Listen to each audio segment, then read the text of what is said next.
বিক্ষোভ চলছে বলেই লাঠিচার্জ করবে পুলিশ, এটা সমর্থন করা যায় না।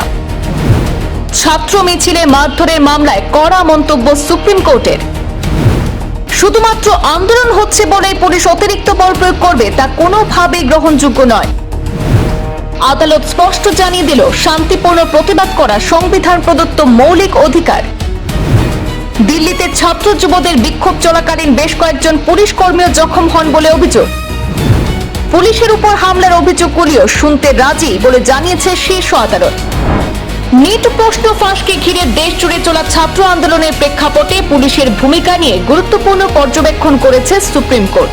আজ সোমবার প্রধান বিচারপতি সূর্যকান্তের নেতৃত্বাধীন 3 বিচারপতির বেঞ্চ জানিয়েছে, শান্তিপূর্ণ প্রতিবাদ করা সংবিধান প্রদত্ত মৌলিক অধিকার। শুধুমাত্র আন্দোলন হচ্ছে বলেই লাঠিচার্জ বা অতিরিক্ত বল প্রয়োগকে গ্রহণযোগ্য বলা যায় না। আদালত স্পষ্ট জানিয়েছে, গণতন্ত্রে প্রতিবাদ একটি স্বীকৃত অধিকার। তবে প্রতিবাদ যেমন শান্তিপূর্ণ হতে হবে, তেমনি আইন শৃঙ্খলা রক্ষার নামে পুলিশের পদক্ষেপও হতে হবে সংযত এবং নির্ধারিত নিয়মের মধ্যে। শুনানিতে সুপ্রিম কোর্ট আরও জানায়, দেশ জুড়ে বড় বিক্ষোভ মোকাবেলায় পুলিশের জন্য একটি অভিন্ন বা ইউনিফর্ম প্রটোকল থাকা প্রয়োজন। একই সঙ্গে আন্দোলনকারীদের শান্তিপূর্ণভাবে প্রতিবাদের জন্য উপযুক্ত স্থান নির্ধারণের দিকেও গুরুত্ব দেওয়া হয়েছে। আদালত বলেছে, প্রতিবাদের সুযোগ নিয়ে যদি কোনো অসামাজিক ব্যক্তি অশান্তি সৃষ্টি করে, তাহলে আইন অনুযায়ী তার বিরুদ্ধে ব্যবস্থা নেওয়া যাবে, কিন্তু শুধুমাত্র আন্দোলনের কারণে সাধারণ প্রতিবাদকারীদের বিরুদ্ধে অতিরিক্ত বল প্রয়োগ করা কখনোই উচিত নয়।